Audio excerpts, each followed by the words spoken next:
E eu sempre acreditei que a gente podia fazer resultados históricos para o Brasil.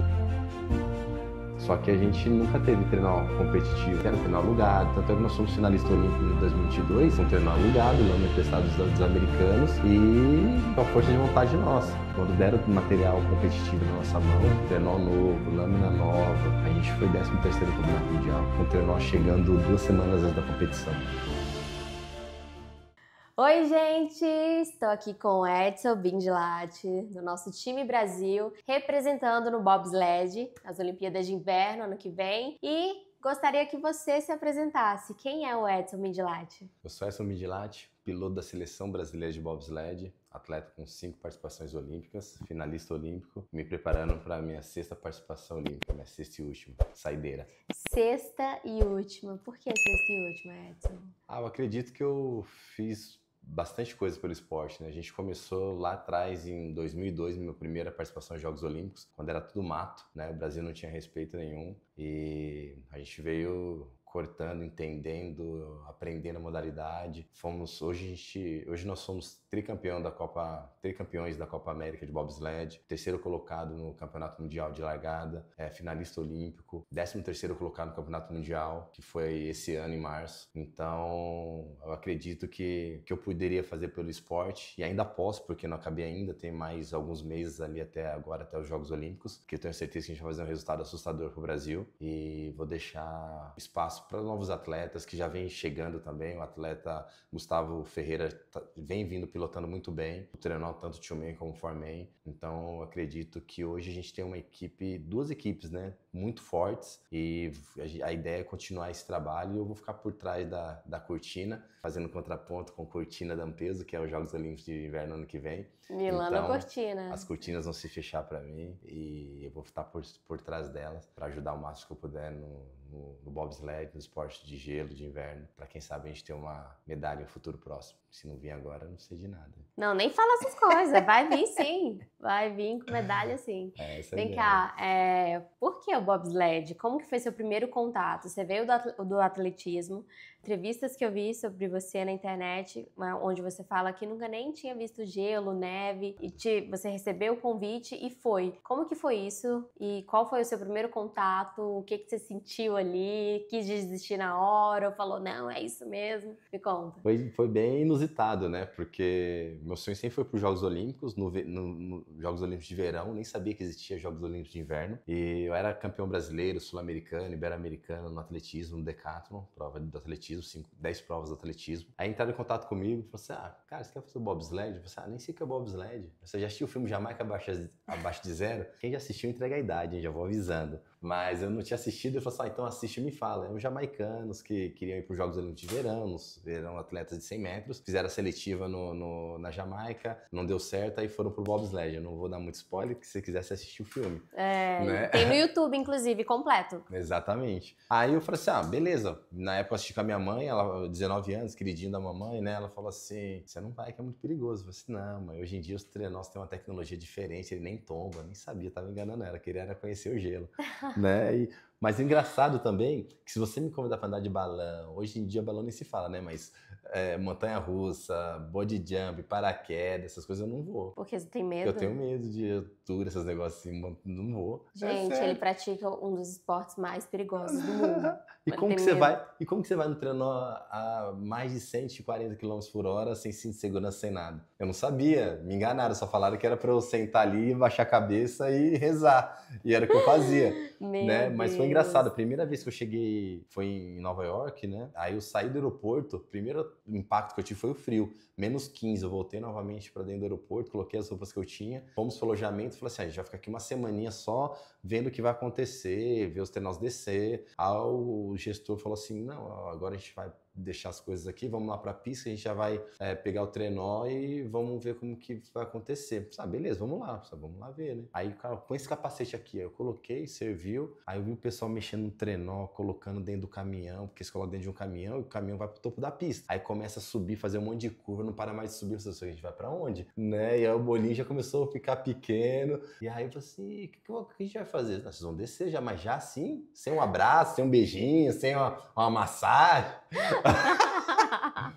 Não, fica tranquilo. Nem me levou pra jantar antes. Uai, não teve um clima. Assim, não, mas você não vai precisar empurrar o trenó. Você só vai sentar nessa posição, baixar a cabeça e segurar desse ferro aqui que tem nas laterais. Eu segurei tão forte aquele ferro que se me puxasse, o trenó vinha junto. O trenó era pesado, o trenó pesa... O Tillman pesa 170 quilos e o Foreman 210 quilos, né? Aí beleza, aí começou a descer. Não tem explicação. Era isso que eu queria. Cara, foda. Não tem... Me define com alguma palavra. Pode ser tesão, sei lá. Mas qual a sensação quando você desceu ali a primeira vez de cabeça? Foi tensão. Foi muita tensão. Porque é uma curva sinuosa, são curvas sinuosas, né? A pista ela tem uma média de 1.400, 1.600 metros. Isso é uma média de 18 a 22 curvas. Então, e tem curvas que chega a 4 Gs, que é 4 vezes seu corpo contra você, te empurrando para pressão mesmo, né? Então você vai baixando a cabeça e se o piloto dá umas erradas, ele bate na parede, volta, ele quase tomba, segura de novo. Eu só ouvi ele falando, freia, freia. Aí ele falou mais uma vez, será que ele falou mesmo? Ele falou mais uma vez, freia, aí você puxa uma alavanca, aí desce os dentes no gelo e vai freando. Você tem uns 400, 500 metros pra frear o trenó, depois que ele passa a linha de chegada. Mas depois que passou a linha de chegada, eu falei assim, caramba, até que não é tão ruim, vamos tentar de novo? Nossa, e aí eu comecei na modalidade, assim. Legal. Eu não era piloto. Eu comecei como pushers, depois brakeman, aí minha primeira Olimpíada como piloto foi em 2014. Só pra gente contextualizar, você conseguiria me explicar em 30 segundos o que é a tua modalidade? Vamos lá, 30 segundos? Bobsled é um trenó que desce numa pista sinuosa de gelo, uma média de 1.500 metros, de 20 a 22 curvas. Ele atinge uma velocidade de 150 km por hora. E o que mais? E ele pesa 630 quilos com os atletas. E é um dos esportes mais perigosos do mundo? Conhecido como Fórmula 1 do gelo. Perfeito. É isso. Simplesmente, resumidamente é isso, gente, bem de boinha. Você lembra da tua velocidade logo na tua primeira descida? Calculou? Foi... Porque tem as tomadas de tempo nas descidas e aí depois a gente consegue visualizar. Então foi 132 km por hora. Já na primeira. Na primeira. Eu falei assim, caramba, isso aqui é animal. E o engraçado, quando eu passei, eu não era piloto, né? Quando eu passei a ser piloto, porque eu só ia de cabeça baixa, literalmente rezando. Eu ia rezando mesmo. Tinha vezes que saíam uns palavrões no meio da reza, porque o cara batia assim, puta que pariu, bateu de novo, filho da mãe. Mas eu continuava rezando até o final. E aí, depois de 2006, eu perguntei pro presidente na época se eu podia pilotar o trenó, presidente da confederação, né? Aí ele falou assim, beleza, você faz um curso e vamos pilotar. Beleza, é um curso longo, né? Ele dura mais ou menos uma semana. Que você começa, só que você não começa do topo da pista. Você começa ali são starts diferentes. Tem start 4, 3, 2 e 1. Eu comecei no start 4, que é lá da metade da pista, ele não pega tanta velocidade, né? Mas eu falei assim, caramba, eu acho que eu não vou conseguir pilotar, porque agora eu vou ter que enxergar. Aí eu vi os trenós passando, eles passam numa velocidade assustadora. Se você tá fora e vê o trenó passando, ele é muito rápido passando. Aí eu falei assim, poxa, mas a mulherada descendo, os caras descendo muito bem. Eu falei assim, eu não posso pedir pra ir embora, tem que tentar. E aí eu tentei, aí eu fui a primeira vez, aí depois que passou a linha de chegada, eu falei assim, eu nunca mais vou lá atrás. Nunca mais vou, e nunca mais fui. Até porque você tá pilotando, se vai tomar, você já sabe, né? Então você já se protege antes. O cara só vai vir quando o trenó já tá no gelo. De cabeça pra baixo. É isso. Desculpa, você decidiu ser piloto depois de quanto tempo já no bobsled? Foi depois da segunda Olimpíada. Eu participei dos Jogos Olímpicos de 2002, aí depois participei dos Jogos Olímpicos de 2006. Nosso trenó tombou algumas vezes, mas foi por conta porque nós não tivemos, o nosso piloto na época não teve a possibilidade de treinar na pista antes dos Jogos Olímpicos, que era uma pista nova, e aí a gente teve dificuldades na pilotagem. E aí depois eu falei assim, não, eu quero pilotar esse trenó. Aí tentamos a qualificação em 2010, aí questões burocráticas na confederação a gente não conseguiu. Aí eu voltei em 2014, aí já pilotando. E ali já começamos a fazer coisas legais. E eu sempre acreditei que a gente podia fazer resultados históricos pro Brasil, já lá atrás. Só que a gente nunca teve trenó competitivo, assim, sabe? Sempre era trenó alugado. Tanto é que nós somos finalistas olímpicos em 2022, com trenó alugado, lâmina emprestada dos americanos e com a força de vontade nossa, né? E mesmo não participando 2 anos antes do ciclo olímpico Olímpico de 2022 por causa da pandemia. Ficamos aqui no Brasil, o brasileiro não podia sair para nada, e aí ficamos aqui. Quando deram material competitivo na nossa mão, trenó novo, lâmina nova, a gente foi 13º no Campeonato Mundial, com o trenó chegando 2 semanas antes da competição. Nossa. Então imagina o que a gente pode fazer nos Jogos Olímpicos daqui para frente, né? Então, por isso que eu falo, eu nunca prometi medalha, nunca vou prometer, mas eu nunca entrei numa competição sem pensar em medalha. Eu sempre vou pensar em medalha. Porque se eu entrar numa competição não pensando em medalha, eu já entrei perdendo, né? Então eu entro sempre pensando em medalha, mas agora a gente está entrando de uma forma com propriedade de fazer resultados assustadores. De top 10 para cima. Esse é o nosso objetivo, essa é a nossa meta. Eu sei que para um atleta sempre o próximo Olímpico é muito especial e vai ser diferente por algum motivo, mas Milano Cortina em 2026 vai ser diferente para você e especial, justo porque vai ser a sua última Olimpíada. Mas o que mais que você sente diferente? Você sente que, por exemplo, a grande massa já está mais engajada, tem mais gente falando sobre isso? O que torna Milano especial? Um dos motivos que depois de 3 ciclos olímpicos, o fuso horário vai ser mais próximo que o do Brasil. Porque em 2014 já muita diferença. 2014 foi na Rússia, em 2018 foi na Coreia, em 2022 na China. Então era tipo 12 horas de diferença, né? Então as pessoas estavam dormindo e a gente estava competindo, né? Então não teve tanto engajamento e a mídia, em geral, não era tão em alto que nem é agora, né? E hoje eu só tenho a agradecer pessoas como você, Bia, que faz com que as modalidades apareçam mais, pessoas que têm vontade de mostrar as modalidades para as pessoas, para vocês. Bianca voa aqui nas modalidades, está voando de verdade, não só no bobsled, mas outras modalidades de inverno também. Acho que a gente precisa de mais Biancas para disseminar a modalidade de inverno, que vem crescendo muito, né? A gente tem a Nicole Silveira, que foi 4º colocado no Campeonato Mundial, tem o Lucas, que já foi campeão mundial, já teve grandes resultados de Copas do Mundo, a Nicole foi medalhista em Copa do Mundo, a gente vindo evoluindo muito, as outras modalidades em constante crescimento, né? Então, essa mídia que tá vindo através dos influenciadores, Cazé TV, esses tipos de streams, né? Que vem crescendo bastante, faz com que a nossa modalidade, os esportes de inverno, vem crescendo e tendo uma visibilidade muito maior. E a partir do momento que as pessoas assistem mais, entendem mais, a gente consegue mais fãs, consegue mais atletas e, consequentemente, mais resultados. Acho que só tenho a agradecer a vocês. Acho que vai ser especial por isso, esses Jogos Olímpicos.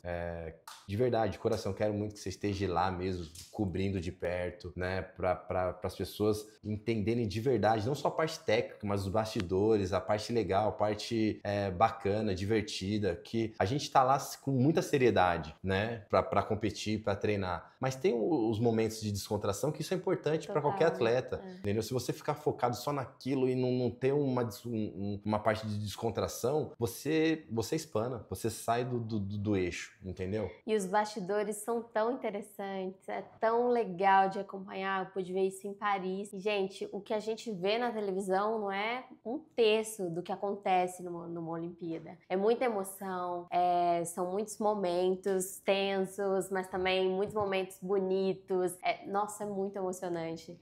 Eu que tenho que agradecer. Você tá me dando esse espaço para entrar e conhecer um pouco mais do bobsled.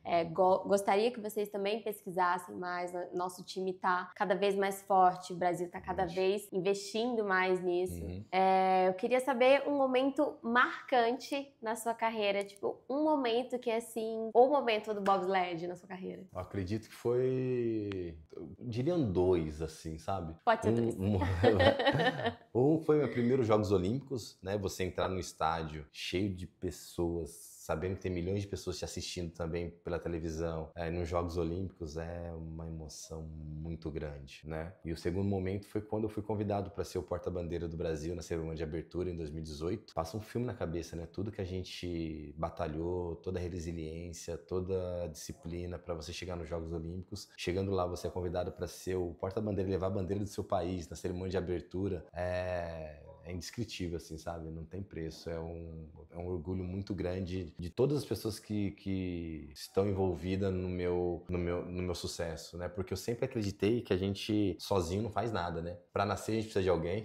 Exatamente. Durante a vida a gente precisa de muita gente. Pra morrer a gente precisa de alguém, que alguém vai ter que te levar pro lugar lá e te deixar lá pra baixo. Então, a gente não pode ter prepotência que a gente faz tudo sozinho, que em algum momento a gente faz sozinho. Não faz, né? Então, essa mentalidade das pessoas que passaram pela minha vida passou naquele momento ali de uma forma especial. Que legal, que lindo. Me fala um pouco dos seus planos pós-Jogos Olímpicos. São muitos, né? Porque eu sempre acreditei e tenho essa consciência que o esporte nunca ia pro resto da vida. Uma hora eu ia ter que parar. Eu estou tendo uma longevidade maior no esporte, graças à modalidade que me propõe isso, né? Porque eu corro 20 metros, entro no trenó, depois eu tenho que pilotar o trenó por mais 1.500 metros. Então, quanto mais experiência eu tiver, melhor. Mas hoje eu sou professor de educação física, sou personal trainer, tenho uma consultoria online de corrida, né? Que eu ajudo pessoas que querem começar uma corrida, uma caminhada, uma qualidade de vida melhor, né? Que o exercício físico é importantíssimo para as pessoas, quero que vocês entendam isso, porque cada vez mais a gente está tendo uma longevidade na vida, né? Então, se você está bem fisicamente, você vai com qualidade, não vai ficar depender das outras pessoas, né? E também estou me preparando para palestras, né? Para passar todo esse minha vivência no alto rendimento no esporte e passar esse alto rendimento para as pessoas comuns. Não digo nem comum, porque todo mundo é comum. Eu sou alto rendimento, atleta olímpico, mas eu sou uma pessoa comum também. Mas eu digo para as pessoas, para os trabalhadores, para as pessoas que têm um objetivo na vida de um corporativo, num lado executivo, mostrar para eles quanto o alto rendimento no esporte também é importante o alto rendimento na sua vida pessoal.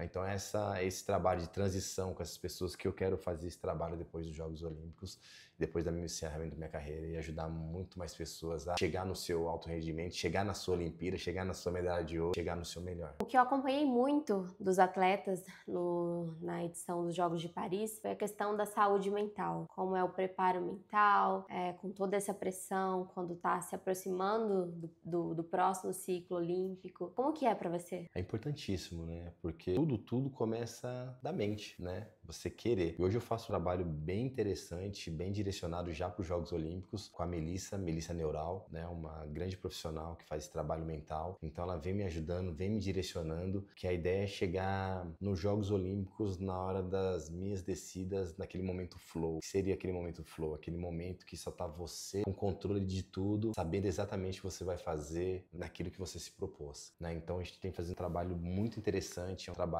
bem variado, trabalhando várias vertentes da mente do que a gente pode fazer, do que eu posso extrair do físico para transferir para a competição. Então, às vezes a gente acredita, e eu uso muito isso já sem ter essa percepção do neural, antes já fazia isso, porque nós que somos pilotos, eu sempre fico visualizando a pista, então eu fecho o olho, eu tento entender onde eu tô, em cada pedaço da pista, às vezes você vê eu aqui com o olho fechado, girando, virando, entrando aqui, o cara tá doido, né? Não, mas eu tô visualizando a pista, o que eu tenho que fazer na hora que estiver pilotando, porque numa velocidade de 150 km por hora, cheio de curvas, e você com a pista memorizada, ele fica automático, né? Então esse trabalho mental é importantíssimo para tudo, não só pro lado competitivo, pro lado alto rendimento no esporte, mas na vida como um todo, né? Porque hoje a gente vê muitas pessoas depressivas, com problema de depressão, pessoas querendo se matar, então é um assunto muito sério, né? Que não só nessa parte da psiquiatria para ajudar as pessoas, vindo para esse lado esportivo que está ajudando muito e tenho certeza que vai ajudar muitos atletas. Muito se fala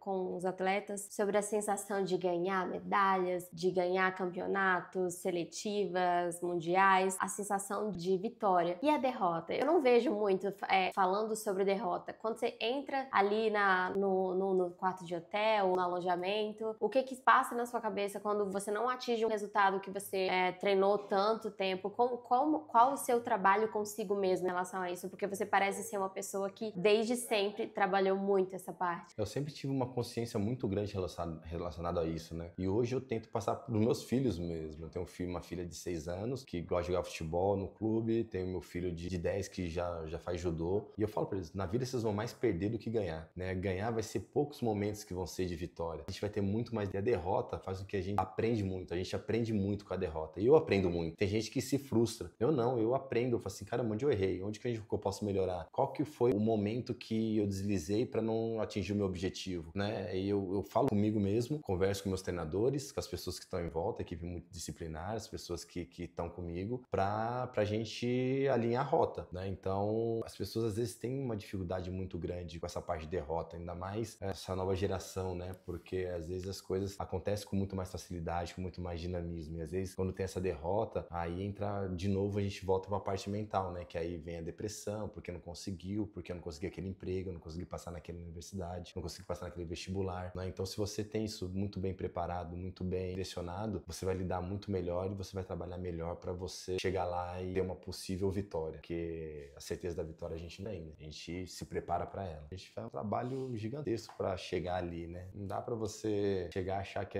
você tá vendo na TV, a gente descendo, é 1 minutinho de descida, menos de 1 minuto, mas o trabalho começa 3 horas antes da competição, porque a gente, na verdade, começa no dia anterior que a gente prepara o trenó, né? Porque a gente tem que lixar as lâminas se deslizam no gelo, tem que lixar elas. Então são gramaturas de lixas, tipos de lixas. Por exemplo, da lixa 300 até uma lixa 2000. Então vai passando pela 350 para 400, pela 500, pela 600, 800, 1000 e assim vai. Então, cada gramatura, a gente passa 4 lixas. São mais ou menos umas 20 vezes. Isso nós que somos mais rústicos, né? Mais amadores. Os caras dos grandes times já tem máquina pra polir. A gente não, a gente é no braço. Então é um trabalho de 2 horas nas lâminas. Depois a gente vai polir o trenó. Depois a gente alinha o trenó, lubrifica o trenó, vê se tá tudo ok. Aí sim, aí vamos pra competição, coloca as lâminas, aí tem a descida. Acabou a descida, leva o trenó pra garagem, divide o trenó, vê se ele tá alinhado pro dia seguinte, tira as lâminas, lixa novamente e assim vai. É um trabalho cansativo e o trenó ele é pesado, né? A gente tem que virar trenó, carrega trenó e põe no caminhão. O trenó ele pesa 210 quilos sem peso,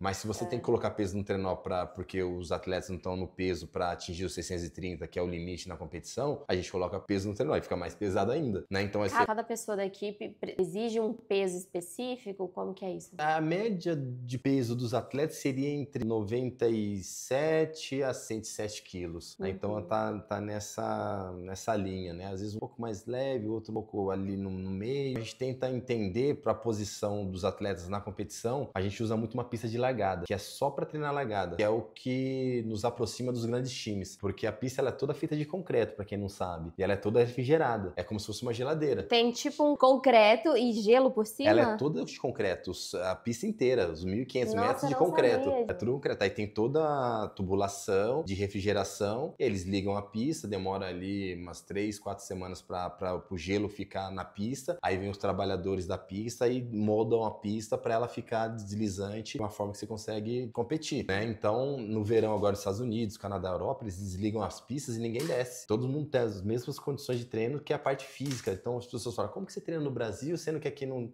tem, né? Não tem nada. A gente tem as mesmas condições de treino. Então, a pista está desligada para eles, está desligada para a gente também. Então, a gente tem na parte física, velocidade, força, explosão muscular, né? A gente tem uma pista de largada que a gente está desativada porque foi um pouco mais antiga, né? A gente tentou fazer um treinamento em São Caetano do Sul, começamos as obras, tá parada lá por falta de verba, mas quem sabe a gente consegue um patrocínio para a gente poder montar o nosso centro de treinamento, para poder fazer esse treinamento o ano inteiro e formar os atletas, né? Porque quando a gente chega para as competições, antigamente, sem uma pista de largada, a gente chegava nas competições, só ia melhorar a nossa largada no meio da temporada. Com uma pista de largada para a gente poder treinar aqui no Brasil o tempo inteiro, para você treinar exatamente que posição que é melhor para um atleta, que posição que é melhor para outro, qual que vai estar primeiro, entrar muito rápido para perder menos tempo na hora da descida, para ter menos contato com o vento e a aerodinâmica, para você descer mais rápido, porque milésimo de segundo te tira uma velocidade, te tira uma medalha, te tira uma grande colocação, né? E aí quando a gente teve essa pista aqui no Brasil, a gente chegou nas primeiras competições com os melhores pushes da competição. Uau. Porque a gente tem, eu brinco que eu tenho os cavalos, né? Eu já sou um pangarezinho, que eu empurro ali, entro no trenó e já pego no comando. Mas eu tenho que ter uns bons cavalos atrás para poder empurrar o trenó o mais rápido possível pra gente depois tentar ganhar mais ainda na qualidade e na pilotagem. E como é que é esse entrosamento em equipe? Vocês, a maioria dos treinos são juntos ou vocês fazem muitos treinos individuais em um período próximo ao ciclo juntos? Assim, pergunta de pessoas leigas mesmo. Antigamente a gente tinha treinadoras diferentes, né? Agora a gente tá com as treinadoras são britânicas, então britânico você pode xingar a mãe dele, mas se você chegou atrasado é pior, né? Então a gente aprendeu muito disciplina em relação ao horário com eles, justamente porque faz sentido, porque se você chegar atrasado pra competição, você perdeu, milésimo de segundo, tira uma medalha. Já mudou por aí, né? Então hoje a gente tem treinadoras, então o time tá mais alinhado. Geograficamente, os atletas vivem em locais separados. Eu moro em Santo André, tem atletas que moram aqui no centro de São Paulo, outros moram em Araraquara, Rio de Janeiro, tem um atleta nosso que tá morando no Canadá, 2 atletas morando no Canadá, tem o Jefão que tá na Holanda, né? Então a gente não consegue treinar junto. Mas na temporada, aí sim a gente consegue fazer o treinamento todo mundo junto, e aí é diferente, né? A gente tenta fazer alguns campos de treinamentos antes de começar a temporada com os atletas, justamente para ter essa interação, porque a gente tem uma sintonia muito grande, a gente já tem a base da equipe, ela já vem desde 2015, né? Então a gente é muito parceiro, assim, eu posso andar a pista, porque quando eu vou andar a pista com os treinadores, porque todo dia, praticamente todos os dias, eu ando as pistas com os treinadores para entender que eu tenho que fazer cada detalhe da pista. Enquanto eu tô andando na pista, os atletas já estão mexendo no trenó, colocando as lâminas, regulando, alinhando e levando pro topo da pista. Então eu não preciso chegar lá e olhar se tá tudo certo, conferir, porque eu confio neles, né? A gente tem essa sintonia, né? Então é muito legal, a gente fica muito tempo junto, né? Quando começa a temporada, a gente fica ali quase 6 meses junto, né? Eu brinco, eu fico mais com eles que a minha esposa. E vem cá, você tem algum hábito, alguma coisa que você faça que é muito sua para se concentrar antes de algum momento decisivo no bobsled? Eu tenho, sim, sabe? Eu sou um cara que acredita muito no Papai do Céu, né? Eu rezo bastante. E eu tenho meu momento ali antes de começar. Eu coloquei a minha roupa, meu manto sagrado, né? Eu coloco o capacete, o cara fala assim, pô, mas ele vai descer daqui meia hora só, mas eu coloco o capacete, faço minha oração ali, agradeço as pessoas que estão comigo, as pessoas que já se foram, que eu sei que estão ali comigo naquele momento, né? E aí depois eu tiro o capacete, coloco a blusa, espero chegar a vez de descer. Quando eu tô indo pro bloco de partida, quando eu tô no bloco de partida, isso eu não comentei com ninguém, assim, sabe? Primeira mão, assim, porque é uma coisa minha, né? Eu tento visualizar algumas pessoas, assim, ali no bloco, assim, sabe? Que é meu pai que já faleceu, pessoas que já são falecidas até, assim, sabe? Pessoas que eu sei que poderiam estar ali comigo, né? Que é meu pai, tem o Dirley Pessoni, que é um atleta que faleceu em 2021, de acidente de moto, ele era o coração do time nosso no bobsled. Ele foi fazer trilha, gostava de fazer trilha, e aí nesse dia acabou falecendo, bateu frente com um carro do nada. Foi uma perda muito grande, tristeza muito grande, assim, sabe? Então, é sério, foi foda. Caramba! É porque é muito especial. Porque o seu esporte que, assim, quando você tá descendo ali de cabeça e fazendo aquelas curvas e você me falar que você tenta visualizar seu pai ali na frente, tem meu isso pai, é muito tem único. minha mãe do seu Gilei, que teve uma história muito interessante com a mãe do Gilei, né, que a gente tava para 2014, a gente tava voltando pro circuito olímpico, a gente só tinha uma competição para poder ter a possibilidade de disputar a vaga olímpica para 2014, foi em 2013, na última competição, dia antes ele recebeu a notícia que a mãe dele tinha falecido. Nossa. Né? Aí não sabia o que fazer, se voltava pro Brasil, se ficava. Aí ele falou assim, não, minha mãe, ela faleceu, ela sabe que porque onde eu tava, ela sabe que eu tava aqui, se eu voltar lá, ela já vai ter sido enterrada, então eu tô com você, a gente vai fazer isso aqui. Nossa. E aí a gente qualificou pros jogos. Assim, a gente teve a possibilidade de disputar a vaga olímpica. E foi sensacional, assim, sabe? Então eu visualizo meu pai, a mãe dele e ele, e meu sogro, assim, sabe? São essas 4 pessoas que eu fico vendo, que eu sei que estão ali, assim, não, vocês estão comigo, vambora. E eu lembro cada palavrinha que eles falavam, não ela, porque eu não tinha contato com ela, mas eu sempre tinha na minha mente algumas coisas que eles costumavam a falar, assim, né? Meu pai, meu sogro e o Odilei, né? Então, e é isso. Aí depois que começa a descer, aí parece que eu brinco, nem parece que eu tô descendo pilotando, sabe? Porque a concentração é tão grande, parece que eu tô vendo de fora eu pilotando ali, não parece que sou eu. Depois que passa a linha de chegar, eu falo assim, caramba, como que eu desci isso aqui, o trenó, né? Então são esses momentos que são marcantes pra mim, que eu me concentro antes da minha descida. Nossa, bonito. Emociona, assim, é foda. Gente, eu acho que quem vê esse vídeo e acompanhar as Olimpíadas de Inverno ano que vem, vai lembrar dessa história. Vai lembrar. Eu mesmo vou lembrar e falar, cara, eu sei o que ele tá pensando agora. É isso, sim. Ai, Edson, muito obrigada. Vamos terminar esse vídeo de uma forma descontraída Vamos agora? pra cima. Vamos quebrar agora. o gelo. Ai, você já ouviu essa piada quantas vezes nessa vida? Gente, o Edson já é meu amigo, entendeu? Depois daqui a gente vai fazer um churrasco. Hoje não dá porque é segunda-feira, mas final de semana, né? Vamos fazer. De herdeiro, Você é da Bahia, né? Dizem que você tem que pensar como você fosse, entendeu? Exatamente. Por mais que você não seja. Então, vamos embora fazer